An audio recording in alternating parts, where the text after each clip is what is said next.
Terima kasih saudara, Anda masih bersama kami di Kompas Petang. Proses pendaftaran calon pimpinan KPK dan Dewan Pengawas KPK segera ditutup hari ini. Namun jumlah pendaftar menurun dibanding periode lalu. Dari data Pansel KPK hingga Senin siang, 244 orang yang mendaftarkan diri sebagai calon pimpinan KPK. Sementara yang mendaftar sebagai Dewan Pengawas 166 orang. Pendaftaran Capim dan calon Dewan Pengawas KPK sudah dibuka sejak 26 Juni sampai pukul 12.00 malam nanti. Akan disampaikan oleh menerima yang tadi disebutkan yang 10 penyidikan yang kami laksanakan. Melalui keterangan tertulis, Wakil Ketua Pansel KPK Arief Satria menyebut, "Selamat siang Bapak Ibu, izin melaporkan jumlah pendaftar calon anggota pimpinan dan anggota Dewas KPK sampai dengan jam 14.43 hari ini. Jumlah pendaftar 410 orang dengan rincian sebagai berikut. Jumlah calon pimpinan sebanyak 244 orang, jumlah calon Dewas sebanyak 166 orang. Kita lihat perbandingan jumlah pendaftar calon pimpinan KPK tahun ini dan periode sebelumnya. Periode 2024-2029 ada 244 orang berdasarkan data Pansel KPK. Hingga hari ini pukul 14:43 waktu Indonesia Barat. Sementara periode 2019 hingga 2024 atau periode sebelumnya ada 376 orang pendaftar. Wakil Ketua KPK Nurul Gufron kembali mendaftarkan diri sebagai calon pimpinan KPK periode 2024-2029. Gufron juga mengajak warga yang memenuhi syarat berbondong-bondong mendaftar sebagai Capim KPK. Dengan mengucap Bismillahirrahmanirrahim, saya turut serta mendaftarkan diri sebagai calon pimpinan KPK periode 2024-2029. Ini adalah bagian dari komitmen saya untuk terus memberantas korupsi. Dan karenanya kami atas nama pimpinan KPK saat ini turut mengundang agar putra-putri terbaik bangsa Indonesia berbondong-bondong mendaftarkan diri menjadi bagian dari peserta calon pimpinan KPK. Pakar Hukum Tata Negara Ferry Amsari berharap mantan pegawai hingga pimpinan KPK yang berintegritas untuk mendaftar seleksi calon pimpinan KPK. Ferry bilang orang-orang yang berpengalaman di KPK paham cara terbaik memberantas korupsi. Ferry juga menaruh harapan kepada Presiden terpilih periode 2024-2029 Prabowo Subianto agar membangun kembali kepercayaan publik terhadap KPK.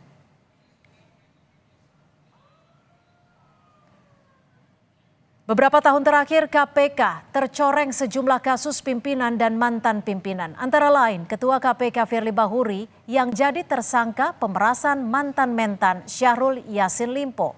Ada juga mantan wakil pimpinan KPK Lili Pintauli Siregar mengundurkan diri setelah diduga melanggar etik menerima akomodasi hotel dan tiket MotoGP. Deputi Pencegahan dan Monitoring KPK Pahala Nenggolan bilang internal KPK berharap calon pimpinan KPK dapat mengembalikan rasa bangga bekerja di KPK dan jadi nahkoda yang baik. Dalam perkembangan, Pahala pun mendaftarkan diri jadi salah satu Capim KPK. Nah, 2,5 tahun, 3 tahun kita sedih, Mbak, gitu. Di dalam jadi insan KPK, percayalah. Lihat diasporanya aja yang bekas-bekas KPK aja masih merasa, duh organisasi gua kok jadi level itu gitu ya. Jadi percayalah bahwa di dalam kita sangat ingin nahodanya membawa kita, kalau bahasa saya gitu, membawa KPK itu bukan soal individunya, bukan. Kita ingin kembali bangga kerja di KPK. Saudara, pukul 00 malam nanti menjadi batas terakhir pendaftaran seleksi calon pimpinan KPK. Jumlah pendaftar turun drastis jika dibanding periode sebelumnya. Apa saja yang jadi sebab? Masih harus optimiskah masyarakat soal capim KPK? Kita berbincang dengan Yudi Purnomo, mantan penyidik KPK, serta Ferry Amsari, pakar hukum tata negara dan peneliti Posdem Universitas Andalas. Selamat sore, kami juga sebelumnya sudah mengundang pansel KPK untuk bergabung dalam diskusi ini, namun belum ada yang bersedia untuk hadir. Selamat sore, Mas Ferry, Mas Yudi, terima kasih sudah bergabung bersama kami di Kompas Petang. Sore Mbak Cynthia. Baik, terima kasih. Saya ke Mas Ferry terlebih dahulu. Mas Ferry, ini dari data terakhir ada 244 jam 2 siang tadi orang yang mendaftar. Apakah menurut Anda ini jumlah yang ideal untuk mendapatkan calon pimpinan KPK yang berintegritas dan juga selalu on track dalam menjalankan misinya sebagai lembaga anti rasuah? Ya, jumlah itu kan mengalami penurunan. Tetapi tentu untuk mencari figur terbaik bukan berdasarkan kepada jumlah. Tetapi sejauh mana orang-orang terbaik, putra-putra terbaik, putri-putri terbaik yang dimiliki bangsa ikut mendaftar dan mereka adalah orang-orang yang akan dipilih. Nah, penurunan itu bukan tidak mungkin disebabkan karena timbulnya sakwa sangka yang luar biasa terhadap KPK sejak periode Pak Presiden Joko Widodo, karena KPK tidak lagi independen tapi di bawah rumpun kekuasaan eksekutif, sehingga banyak orang yang punya catatan terbaik dalam isu anti korupsi enggan mendaftar. Tapi dengan demikian ya tentu kita tidak punya banyak pilihan ya. Kita tentu akan berharap kepada pansel untuk memastikan orang-orang yang akan mereka pilih adalah orang-orang dengan kriteria terbaik, bukan orang-orang bermasalah. Yang kedua, faktor turunnya juga faktor karena pansel. Hampir bisa dikatakan rata-rata teman-teman di pansel bukanlah figur yang dikenal dalam isu anti korupsi. Bahkan terdapat catatan kami ya bahwa salah satu atau beberapa orang di antaranya punya kecenderungan untuk selalu membela para koruptor. Dan ini tentu saja akan menimbulkan dampak ingin atau tidak inginnya orang mendaftar di proses seleksi pimpinan KPK ini. Yang ketiga, ya. Silakan singkat. Yang ketiga, faktor yang paling penting adalah masih dominannya ruang-ruang politik dalam proses seleksi pimpinan KPK. Itu yang kemudian menjadi tanda tanya besar. Oke, jika tadi Mas Ferry menyebut dari panselnya saja bisa dikatakan tidak bisa menjamin. Apakah ini artinya nanti yang akan terseleksi di Capim KPK ini bukan orang-orang yang berintegritas? Mas Ferry? Mas Yudi silakan. Kita baru bisa melakukan penilaian ketika pansel sudah mulai bekerja untuk menyeleksi secara administratif dan tentu saja namanya pansel ya, jangan hanya melakukan seleksi administratif. Dia kan adalah orang-orang yang dipilih, dia harus berani mencoret pimpinan, calon pimpinan yang rekam jejaknya sudah buruk seperti itu. Jadi ketika diumumkan sudah harusnya clear. Mereka yang lolos adalah yang tidak ada permasalahan apapun. Pertama, permasalahan rekam jejak. Yang kedua, permasalahan etik. Yang ketiga, permasalahan aset yang tidak wajar. Yang keempat, permasalahan rekening gendut dan lain sebagainya. Kalau Mbak, ternyata dari pengumuman pansel seleksi administratif masih ada orang yang bermasalah yang bisa dilihat secara kasat mata melalui open source intelligence, melalui misalnya googling dan lain sebagainya, maka disitulah keraguan terhadap pansel terkonfirmasi. Sebaliknya, kalau ternyata dari 300-an yang mendaftar misalnya 200 yang kemudian lolos seleksi adalah orang-orang yang tidak bermasalah, maka di situ masyarakat akan menaruh kepercayaan kepada pansel Mbak. Karena kita tahu bahwa saat ini yang dicari adalah pimpinan KPK yang bersih dari masalah.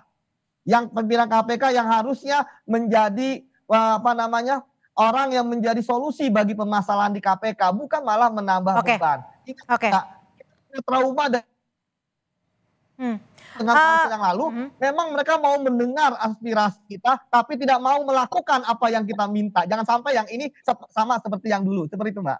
Oke, Mas Ferry, kalau dilihat dari jumlah pendaftar yang bisa dikatakan sangat berbanding jauh dibanding periode sebelumnya, apakah ini ada korelasinya terkait dengan lunturnya independensi KPK dan juga tidak ada lagi para tokoh ataupun pegiat anti korupsi yang ingin bergabung di KPK? Ya, ada seratusan lebih ya angka yang menjadi perbedaan, artinya cukup signifikan daya minatnya publik yang mendaftar. Tetapi ini tidak sama sekali berkaitan apakah ada tidaknya yang punya catatan baik untuk mendaftar. Saya yakin di antara 244 calon pimpinan KPK itu tetap masih ada figur-figur yang bisa diharapkan. Sepengetahuan saya, Yudi dan teman-teman juga ikut mendorong figur-figur yang kompeten untuk terus mendaftar, bahkan mereka melakukan pengujian undang-undang soal syarat pendaftaran. Jadi banyak masih harapan kita kepada pilihan-pilihan yang mungkin akan terjadi di proses seleksi pimpinan KPK ini, tapi harus diakui bahwa memang faktor KPK tidak lagi bertaji, tidak lagi kuat menjadi alasan yang paling dominan figur-figur anti korupsi enggan mendaftar. Tetapi ini bukan berarti ya tidak ada yang terbaik ya yang mungkin bisa dipilih oleh pansel, karena pansel memang punya alternatif pilihan, walaupun figur pansel kita ragukan. Kalau figur dari Nurul Gufron sendiri, perspektif Anda yang ikut kembali mengajukan diri? Pak Nurul Gufron punya catatan buruk ya, punya permasalahan di proses etik. Kedua, putusan MK 112 PUU 20 Romawi tahun 2022 itu merupakan cara politik untuk memberikan keistimewaan kepada Pak Nurul Gufron. Harus diingat bahwa Pak Nurul Gufron tidak memenuhi syarat untuk mencalonkan diri menjadi pimpinan KPK. Tetapi gara-gara putusan Mahkamah Konstitusi, dia menjadi satu-satunya orang yang tidak memenuhi syarat berusia 50 tahun dapat mendaftar. Nah, ini menjadi catatan bahwa Pak Nurul Gufron masih punya relasi politik di ruang-ruang tertentu yang memberikan ruang kepada dia, pengistimewaan kepada Pak Nurul Gufron untuk terus mendaftar. Oke, Mas Yudi, kalau menurut Anda sendiri lalu siapa dong nama-nama yang berpotensi setidaknya bisa mengembalikan citra KPK? Ya, saat ini kan belum banyak yang melakukan declare ya Mbak, terkait mereka mendaftar atau tidak ya. Bisa jadi ada orang-orang yang bagus tetapi kemudian dia diam ketika melakukan pendaftaran. Nah, disinilah menurut saya optimisme tetap bisa dibangun. Dari misalnya kami yang di TWK-kan ya, itu ada 4 orang yang mendaftar karena sesuai dengan persyaratan. Ya nantinya sekali lagi Mbak, bahwa banyak orang-orang baik yang seperti kata Uda Ferry ya mau mendaftar. Cuma kan sekarang permasalahannya ada ketakutan juga, jangan sampai mereka mendaftar hanya formalitas. Jangan sampai nanti ada titipan, jangan sampai nanti ternyata sudah disetting gitu kan, dugaan-dugaan itu pasti ada. Itulah sebabnya Mbak, kembali saya katakan bahwa ujian pertama pansel adalah ketika mereka mengumumkan siapa saja yang lolos seleksi administratif. Yang kalau misalnya ternyata orang-orang baik yang mendaftar ternyata sebenarnya memenuhi syarat tapi kok tidak lolos, itu akan menjadi pertanyaan. Sama seperti orang yang rekam jejaknya tidak baik kemudian lolos, itu juga akan menjadi pertanyaan. Jadi maksudnya kekhawatiran Anda adalah ketika nama-nama nanti yang terpilih bisa jadi orang-orang yang sebelumnya sudah ada bayangan ataupun sudah disetting gitu tadi? Iyalah, kita belajar dari pengalaman yang lalu. Makanya kenapa saya katakan kalau misalnya tidak mau ada dugaan seperti itu, ya pansel harus berani dan independen dalam menjalankan tugasnya. Kalau menurut Mas Ferry Amsari gimana? Bisa ada kemungkinan terjadi hal seperti itu? Ya, bayangkan kita disajikan pimpinan KPK yang saat ini ikut mendaftar, padahal IPK kita anjlok gitu ya. Kok bisa dia dengan begitu percaya diri mendaftar kalau tidak ada dukungan politik? Oleh karena itu menurut saya secara etika ya, moralitas dalam isu pemberantasan korupsi, orang-orang seperti ini kan harusnya malu untuk mendaftar. Tapi sekali lagi mereka kan hanya alat yang dikendalikan kepentingan politik untuk merusak KPK dan merusak pemberantasan korupsi. Oleh karena itu ya kita patut mempertanyakan kalau dalam seleksi administrasi figur-figur seperti ini kemudian malah lolos. Kan Nah, ada nilai standar moral yang harus dipenuhi oleh calon-calon. tapi kalau Dan oleh dari karena itu, perspektif Mas Ferry sendiri, melihat juga membaca situasi saat ini seperti apa sih? Karena kita tahu ada kasus Firly Pintauli, apakah ini akan tidak mengubah citra KPK yang saat ini? ya ini ada 3 kasus etik ya Mbak Firly, Lili, dan Nurul Gufron. Hmm. Nah, yang menurut saya tentu saja itu berpengaruh kepada citra KPK saat ini. Tapi harus diakui kita punya satu kesempatan kecil, yaitu peralihan atau transisi presiden saat ini kepada presiden terpilih pada pemilu 2024. Akankah presiden terpilih ya berani mengubah ya KPK yang sudah hancur rusak menjadi KPK yang lebih baik? Kalau kita lihat ya dorongan dari Pak Prabowo ketika kampanye kemarin, salah satu yang dia dorong adalah penguatan KPK dan bahkan memastikan kemandirian KPK. Nah ini kesempatan kecil ini akankah terjadi? Peluangnya Apalagi berapa kita Mas tahu Ferry, kesempatan kecil itu? ya kalau dipresentasikan itu cuma 60% lah ya. Masih di atas harapan 50-50% lah. Karena saya yakin presiden terpilih ingin punya legacy yang berbeda dengan apa yang telah dilakukan Pak Joko Widodo yang memporandakan KPK. Jadi mudah-mudahan ada dorongan itu dan masyarakat ikut kemudian berupaya mendorong presiden terpilih untuk melakukan perbaikan-perbaikan. Sebenarnya teman-teman politisi itu sudah dapat pembelajaran penting. Ketika KPK dirusak seperti ini, setidak-tidaknya KPK menjadi alat kepentingan dari kepentingan politik yang bisa mengendalikan KPK. Dan itu menghujam mereka kemudian dipolitisasi, direkayasa berbagai peristiwa yang ada, Oke. dan saya pikir itu akan menjadi catatan mereka untuk mengembalikan KPK seperti dulu. Lebih baik KPK netral dan mereka betul-betul kena karena keinginan penegakan hukum bukan keinginan politik. Baik, kita lihat nanti seperti apa hasil dari pansel KPK memilih calon pimpinan KPK. Terima kasih Mas Ferry Amsari, pakar hukum Terima tata kasih, negara Mbak dan juga Cynthia, peneliti Mas Posdem Yudi. Universitas Andalas. Dan juga Mas Yudi Purnomo, mantan penyidik KPK, sudah bergabung bersama kami di Kompas Petang. Selamat sore.